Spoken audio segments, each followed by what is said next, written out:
Hello and welcome. My name is Grace Riley and I'm reporting for the American Spectator.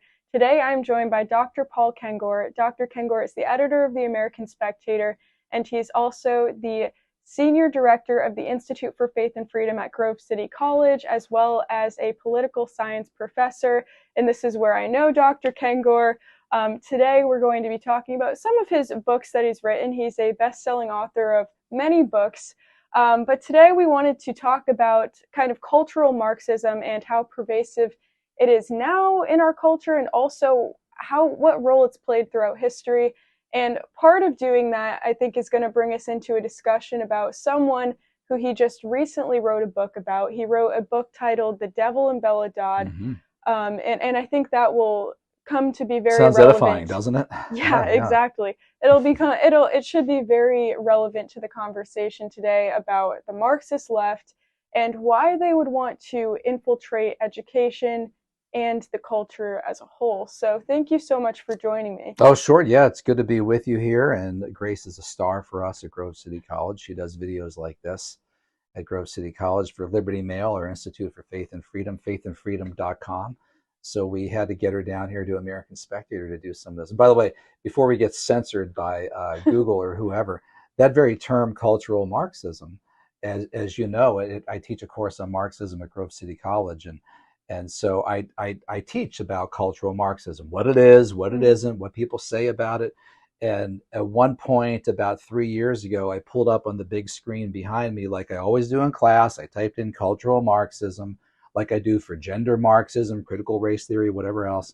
And this little nasty box popped up, which said anti-Semitic conspiracy theory or something like that. And I said, what's this? Where did this come from? Who wrote that? Who wrote that?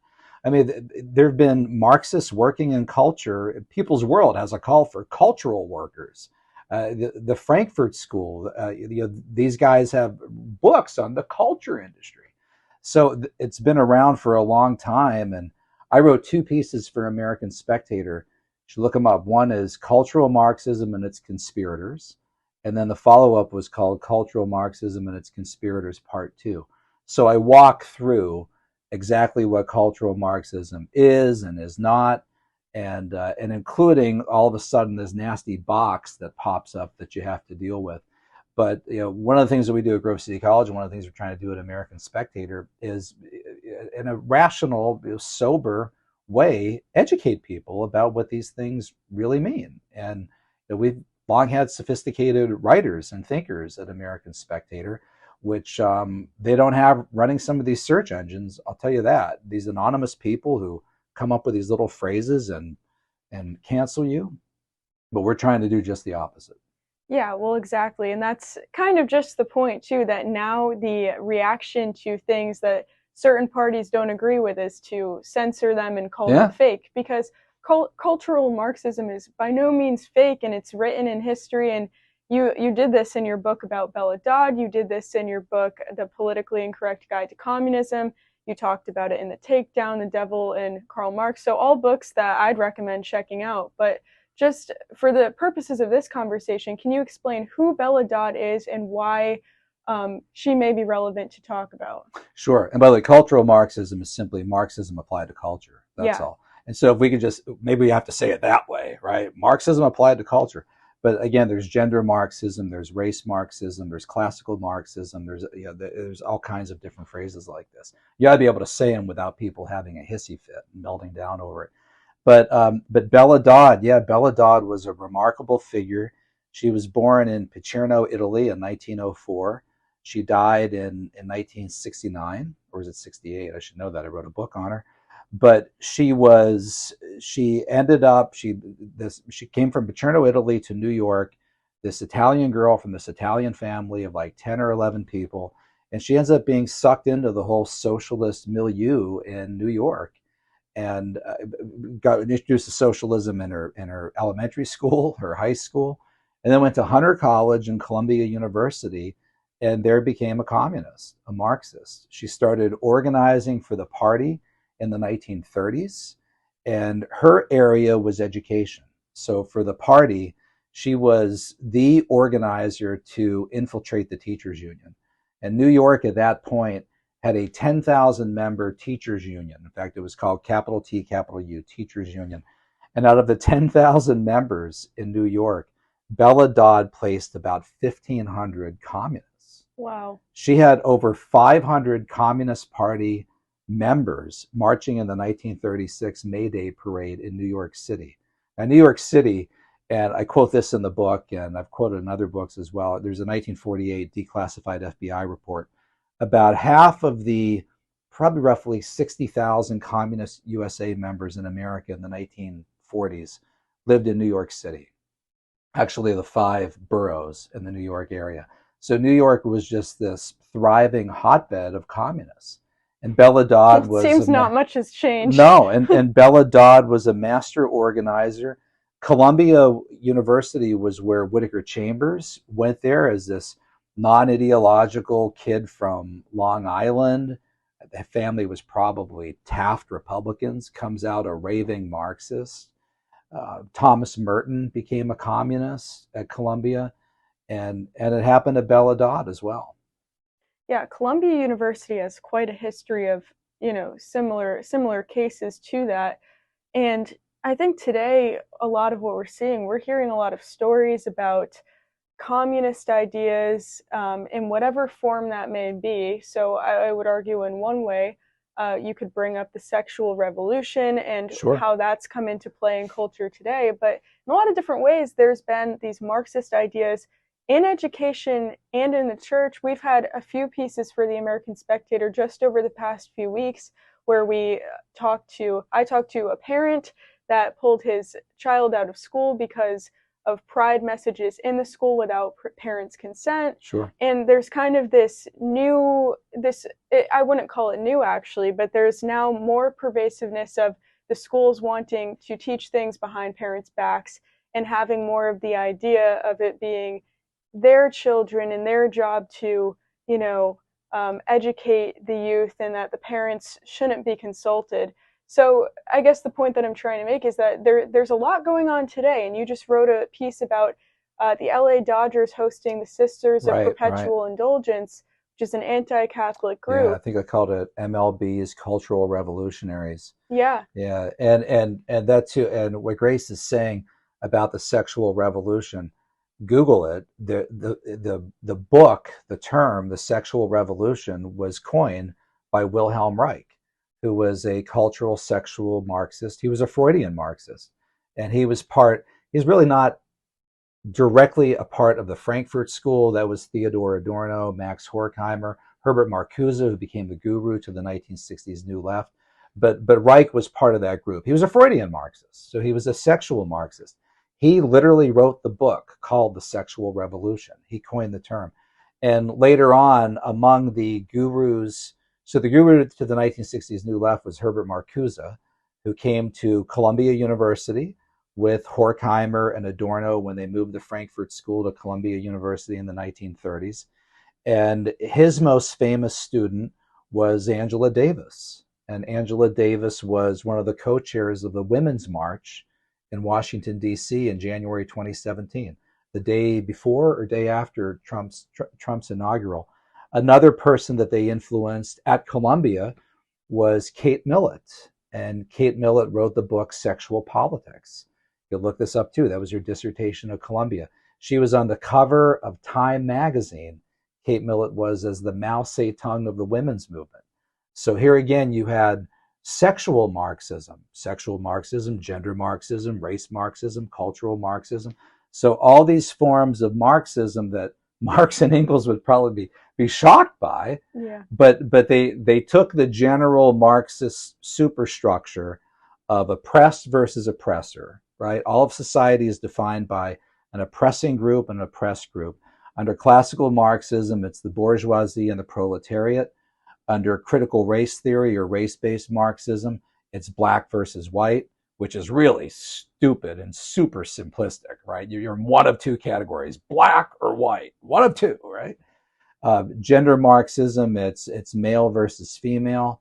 So there's always victim group versus the oppressor group. And that's where the Marxists today are now moving into sexuality and culture. If you go to People's World, which is the successor publication to the Daily Worker, you'll be shocked to find less articles about unions and tax cuts than a whole bunch of junk about Pride Month.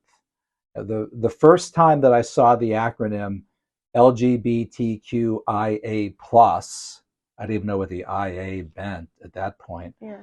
Was in People's World.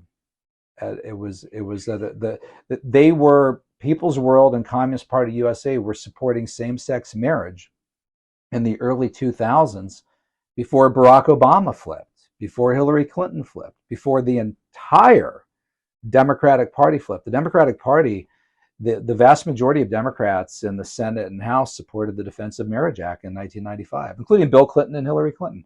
Now, I mean, is there a single Democrat in all of Congress that opposes same-sex marriage? I doubt it. I don't think so. I can't imagine who that would be. So this is part of their progress, right? Their progression that the progressive left is always ever evolving to. And that was something similar to the Marxist dialectic, at least the modern Marxist dialectic that Karl Marx probably wouldn't even recognize, of this forward revolutionary march. Revolutions are the locomotive of history, as Marx put it.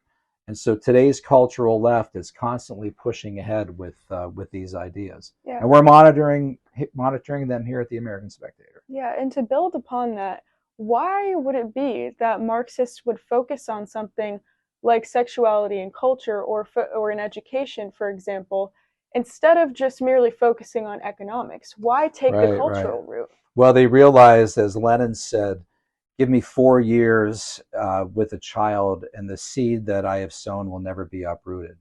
So they realized that the classroom, rather than the university, rather than the factory floor, was the new place to win converts, to indoctrinate.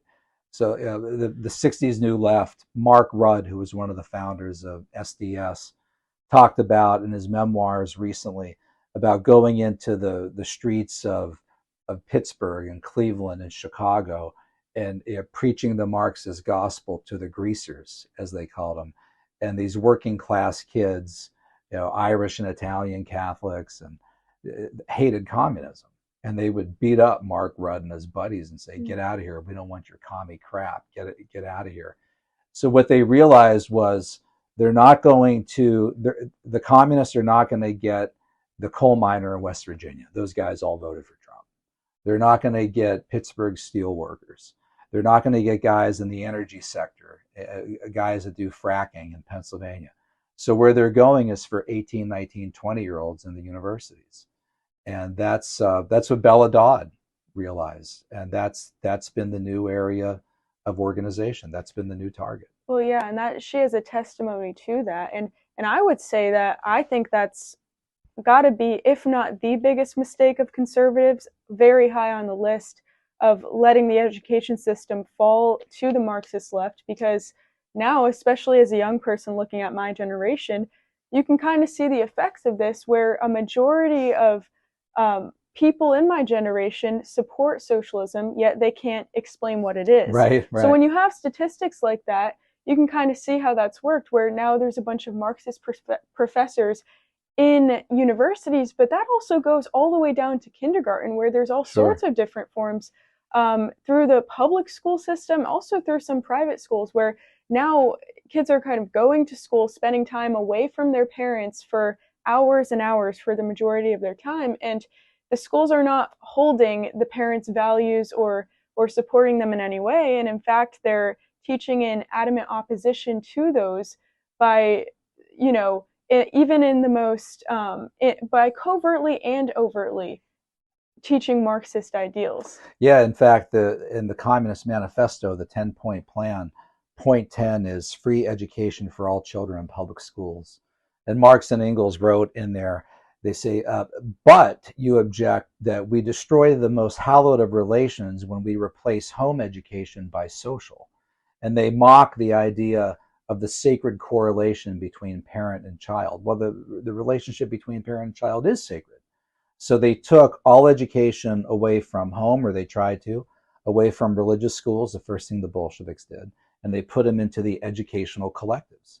So for the new march for the left, the idea was to herd the young masses into the public schools as much as possible, and that's where they would indoctrinate them.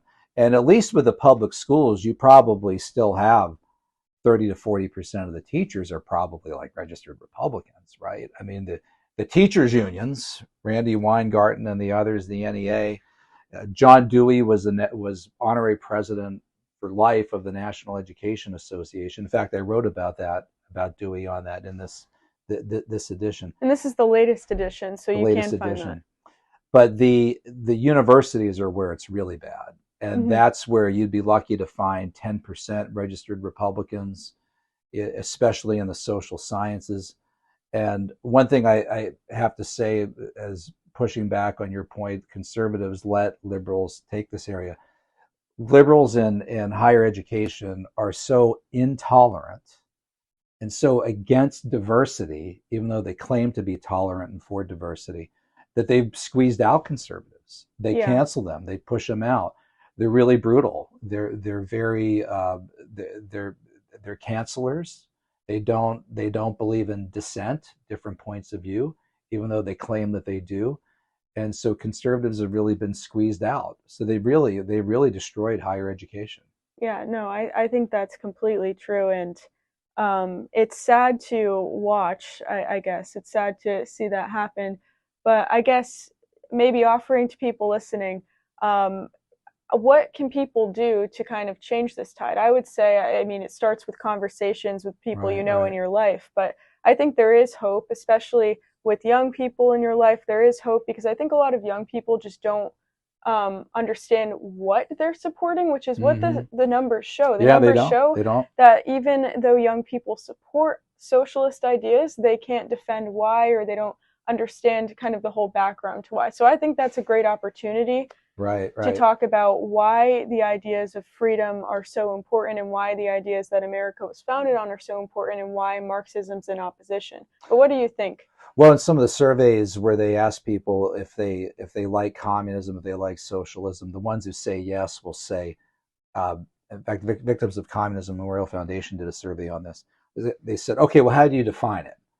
Well, communism is about sharing things and about helping your fellow man, which if you just sit down for 2 hours and read the Communist Manifesto, which you can read in a few hours, it's a skimpy book, you'll see that that's complete nonsense. I mean, it talks about abolition of the present state of things, to quote Marx.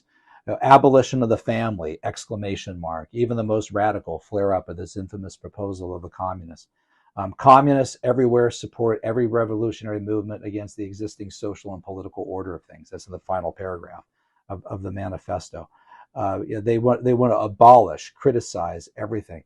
So yeah, the young people don't even know what's actually in the book. I spoke to a very prestigious Pennsylvania university, I better not say what it is, last year, and I spoke on Marx and Marx's racism and anti-Semitism and his family life. And I had two students who came up after who had a full course on Marxism at that college, and they were just aghast. Wow. And they said, we never knew any of this. And we know that you're not pulling our leg, because I had a PowerPoint presentation and I cited everything at the bottom. And I asked them what they learned in their Marxism class. It was taught by two Marxist economic professors. And one thing they didn't learn was the Communist Manifesto. They didn't read it. They didn't even use it. How does that even happen? It's amazing. Well, and it shows that the professors know that if they have the students actually read the manifesto, they're not going to support the manifesto. So you have to, in the name of diversity, of course, you have to block that and keep that out altogether. So my one recommendation would be for people watching this, where you send your kids and grandkids to school, don't just write a check to the college that you went to 50 years ago, which is probably not what it used to be. And in fact, another plug here for our latest print edition. We have a list here of recommended colleges. There's about 24 of them altogether. Which is very helpful, because today they're hard to come by, good colleges. So very hard. We can only come up with 24 of them. Yeah. Right? I mean, how how many colleges are there? It's probably thousands, and we came up with, I think, 24, 25 all together. But check that list, get our print edition, and those are safe spaces, safe places to send your kids to school. Those are colleges to support. But don't send them to a place. I think the worst thing you could do is raise little Johnny and Susie for 18 years with all of your values, send them to religious ed and do everything right. And then at age 18, send them off to secular U, where they're going to take courses from Professor Marx. I mean, why would you do that? And then pay them $50,000 to $60,000 a year to undo in 4 years everything you've taught them at home? I mean, that's insane. Why would you do that? And there are alternatives out there. Yeah. Some of the schools that we recommend: Grove City College, Hillsdale. We have interns from both those places.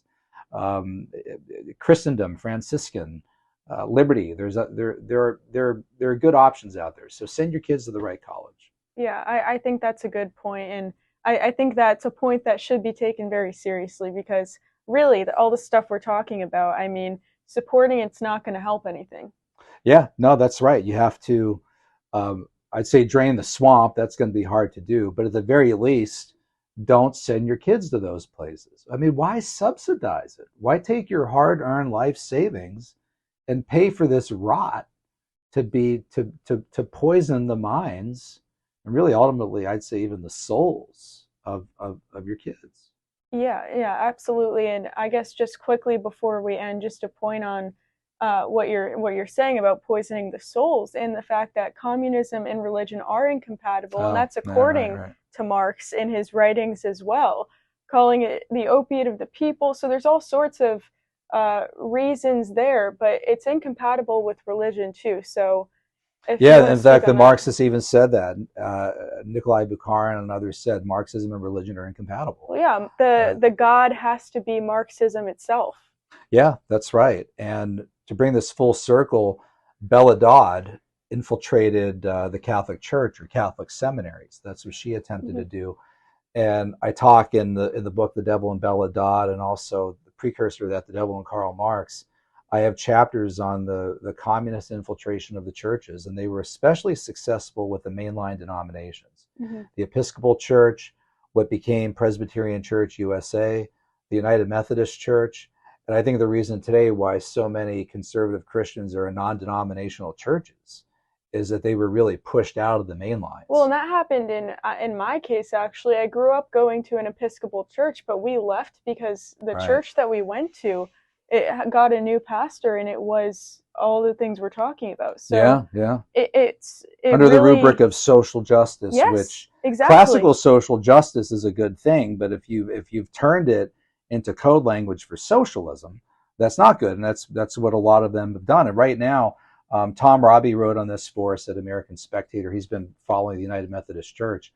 The United Methodist Church is breaking up, and Oh it's going to yeah. be down to, I mean, that and Presbyterian Church USA are going to be down to 1 to 2 million members. That's incredible. Well, and It's it unbelievable. is really sad because it's making people kind of turn away from the church, and Right, it's right. really it's obvious it's not helping the gospel to be spread at all. It's just sad to watch, but I hope that the churches can kind of figure it out, be rooted in the word, and move forward in a better way. Sure, sure.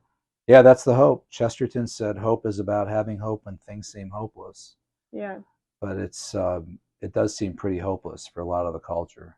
Yeah, but I guess all we can do is do what we can in our lives and, Sure. hold firm. But thanks so much for joining me. And And read the American Spectator. yes, that's another way. So read the American Spectator. And if you're watching this from the article on the website, I'll link all of Dr. Kengor's articles that he mentioned about the subject so that you can check those out pretty easily.